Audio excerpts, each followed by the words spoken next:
Hello, ladies and gentlemen, welcome back to Coin Lady channel. The cryptocurrency markets in the channels are down today, but not by a lot. A slight downward shift. Standard crypto market volatility. But let's look at the bright side, the things that don't usually happen in bear markets, because if you look at on-chain metrics and some other stuff, there are all sorts of indications that you should be paying attention to that indicate the type of behavior we see before dramatic moves to the upside ultimately occur. I don't see the bear scenario continuing to play out unless we have a black swan event, a wild card event, in which case, generally speaking, we probably got bigger problems as a society, and this is just another nail in the coffin of that idea that we're going to see Bitcoin go down to $12,000 or lower, whatever. But beyond that, I doubt it very much. Moreover, the Crypto Basic website is reporting that XRP is about to close above the wake-up line for the first time since April of 2021. When comparing XRP and Bitcoin's metrics, there are countless examples. I keep bringing them up at random in my market commentary videos. Again, this is extremely unusual, but here we are. These supplementary signs are valid for both XRP and Bitcoin, as I take into account a wide range of factors when speculating on the future price movements of my cryptocurrency holdings. I look at technical analysis and supply chain metrics even though I'm not a fan of numbers and charts. The basics are what I focus on. It's intriguing to see if you care more about the emotions of retail speculators than the long-term prospects of the market as a whole. And then I also want to talk about this article from CoinDesk, since everyone has been discussing the prospect of ongoing bank failures. Is that something you anticipate? Here's a CoinDesk headline that caught my eye.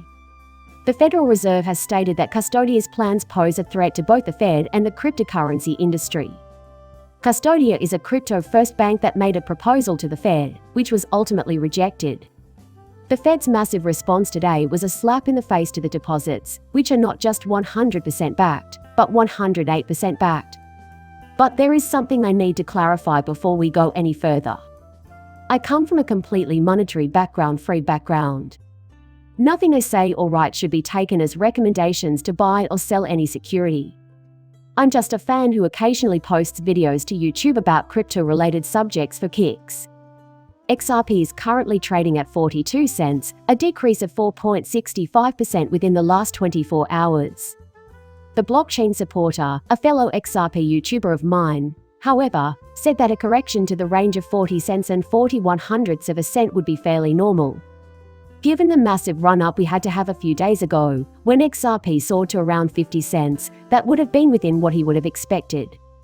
My Bitcoin balance is currently at $27,411, representing a loss of 3% over the past 24 hours. With a market cap of $1.16 trillion and a score of 61 out of 100 in the crypto asset class, Bitcoin's dominance is still hovering around the recently discovered high percentage of 45.48%. So people are still feeling greedy despite a small pullback today. We'll see if that subsides a little after the next update, which happens once every 24 hours and is in about 2 hours. However, consider this metric. I have a lot of fun keeping tabs on this one. This is just one of the on-chain metrics that I keep an eye on, and I've been keeping an eye on it more often lately. We're currently observing a bull market to determine if it has reached its peak. Simply put, keeping tabs on it is intriguing. No metric is perfect, but when you combine them, you can get a better picture of the state of affairs. A fascinating picture may be painted by it. But what you're seeing right now is the daily activation rate for new XRP accounts. This graph covers the time period beginning March 1 through midnight on March 23 RD. You can see that on average, around 1,100 new accounts will be created each day at the start of the month. Look at that huge upward spike. The date is March 21, 2589 AD. You're staring at that right this second. New accounts were set up the following day, on March 22 ND, 2551. As of 23 RD of this month, 2337. So we're still more than 100% ahead of where we started the month. And I'm going to keep tabs on this because, once again, when we were in the bottoms, it wasn't uncommon to see 1,000 new accounts created every day. Sometimes, it was closer to 800 or so. So, we've progressed significantly past that. Again, it's not the be-all and end-all, but it's something to consider. I also wanted to quickly draw your attention to today's headline. Investors are unloading their XRP positions. This is what's going on. Listen, I just don't feel like reading the article. Having read it before filming, I can say that I find the headline to be rather inane. After a lengthy you made a huge upward swing, and they recognize that. After an enormous swing, there was a reversal. Yes, after making major changes. You should anticipate that it will eventually move down from that peak. What you just read is true. So long. I can skip the rest of this. This also comes into play. While this is happening, the cryptocurrency XRP is expected to end the day above the wake-up line for the first time since April of 2021. For those curious, the content they were discussing was the analysis of a chart analyst from within the egret crypto community. And he tagged it with the #XRP weekly wake-up line he wrote below. It hasn't happened since April of 2021 that a weekly candle has closed with its full body above the wake-up line. 2 days and 18 hours from now, we will know the outcome of this week's candle close. This analyst, then, is paying attention to this phenomenon. And again, it's just another one of the things I came across as I was putting together content for this video, and I was like, well, there's another indication from another analyst comparing back to 2021. This is something I have noticed for both XRP and Bitcoin. As time goes on, I'll keep referencing these things because they help to paint a picture, and because you wouldn't normally see this sort of thing if you watched my videos, say, in October or November. On-chain metrics and analyst predictions like these wouldn't be disclosed. You wouldn't ever come across such nonsense. And here's something else from Will Clement, a chartist. In particular, he's a on-chain guy. But earlier today he sent out the following tweet. He wrote that the percentage of bitcoins in circulation hasn't changed in at least 2 years, but that figure is now steadily climbing to new record highs. The price, then, would be the dashed line in the graph. Having not changed in over 2 years, the yellow line represents inventory. Take a look at the grip it has.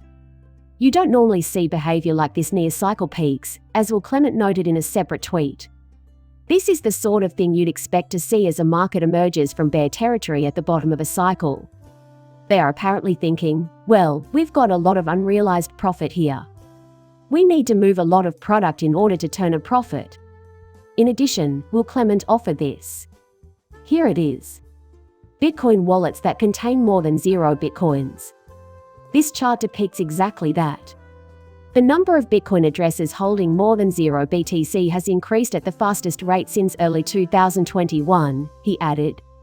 So, hey, even if you aren't crazy about Bitcoin, that's cool, I'm not either, but I do recognize and appreciate its usefulness. Since last November, I've been a Bitcoin holder, and I have no plans to stop. In spite of your lack of enthusiasm. Even if I'm not, it's fine with me. It's important to remember it exists. Still, we owe it some degree of reverence for the role it played in establishing this entire asset class.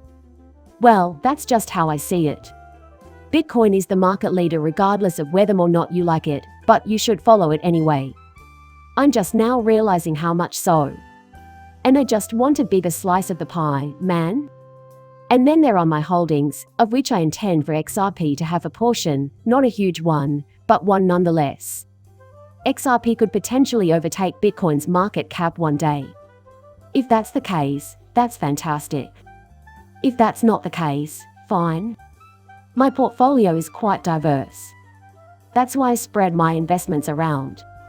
Furthermore, because of everything going on in the banking industry, I think it's a good idea to diversify into crypto due to the widespread misuse of the US dollar and the fact that you can't put your faith in many traditional financial institutions. Speculation about a bank's future outcomes is always warranted. For this reason, the use of cryptography is appealing to me. A hypothetical series of bank failures raises the question of whether or not this would lead to a dramatic increase in the value of cryptocurrencies like Bitcoin and XRP. Since that has never been tried, I can't say. Because a risk-on asset, like Bitcoin and XRP and crypto, has historically performed poorly in tense times, I have my doubts. In times of turmoil and chaos, people tend to be less willing to take chances with their assets. That's what we've seen in the past, anyway. That is all I want to say. Is it possible that people would just decide to do what you want them to do with the snap of a finger? I have no idea. Sorry, but I just can't buy that. I mean, as a crypto guy, I'd love to be wrong, but I'm not really convinced by that. But this is what we're keeping an eye on. The Federal Reserve's treatment of this crypto-first bank has been mildly intriguing. Here we have the main story on CoinDesk. The Federal Reserve has warned that the cryptocurrency industry could be put at risk by the plans of custodians. On Friday, the Federal Reserve Board put the final nail in the coffin of Custodian Bank's failed membership bid by assessing that the proposal was lacking in every area and concluding that each failure stood on its own as a reason to reject the application. In January, 18 months after the applications were first filed, Custodians had both its membership and master account requests denied. After initially filing suit against the Federal Reserve in June 2022, Custodian, then known as Avanti Bank, filed an amended complaint earlier this year, alleging a Fed conspiracy to block its decision. This monumental response is the Fed's first serious attempt to explain what's going on. The Fed's typically restrained tone was anything but in Friday's 86-page release, which detailed the central bank's fundamental concerns with Custodian's approach and said that the banking supervisor had found significant deficiencies in Custodian's ability to manage the risks of its day one activities. That settles it, then? The Federal Reserve is warning that this cryptocurrency custodial bank is not very secure. In a nutshell, that's the argument. That's not all, obviously. However, Anthony Pompliano tweeted out an observation that shows the absurdity of this claim. Custodian Bank, which keeps $1.80 in reserves for every $1 deposited, applied to the Federal Reserve this afternoon to become such an institution, avoiding the nonsense of fractional reserve lending. They were turned down. The Fed has stated that bank runs are to blame. The humor in saying, while legal, billions of dollars in customer deposits have been lost by banks. And the timing isn't great for the Fed, either. And amusing because you're witnessing the inevitable collapse of the old financial order. And now you're saying things like, well, we just want to be a bank that fully backs everything and then some. Why $1.80 exactly? This is due to the fact that reserve levels at small banks are relatively low, around 8%. According to their calculations, you would still be at the starting point if you got $1.80 for every dollar invested.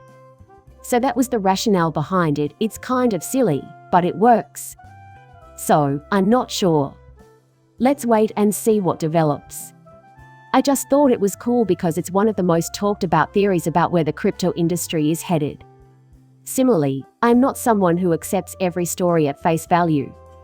What I need to see is a shift in human behavior. For this reason, I believe that crypto asset diversification makes sense for me. But I don't think the current will cause people to suddenly view Bitcoin as a risk-free investment. Simply put, I haven't seen any proof of that. Give me the proof. Cancel my decision right this second. That's all there is to it. I don't need much convincing, just show me the proof. Since I'm a cryptocurrency holder, I would very much like for that to occur. No, I don't give out financial advice. Nothing I say or write should be used as a basis for making any kind of financial transaction. I'm just a fan who occasionally posts videos to YouTube about crypto-related subjects for kicks. And I think I'll just make my disclaimer introduction during the closing sequence. I've never done anything like that before. I have no idea. Please like and subscribe my channel. See you later, bye.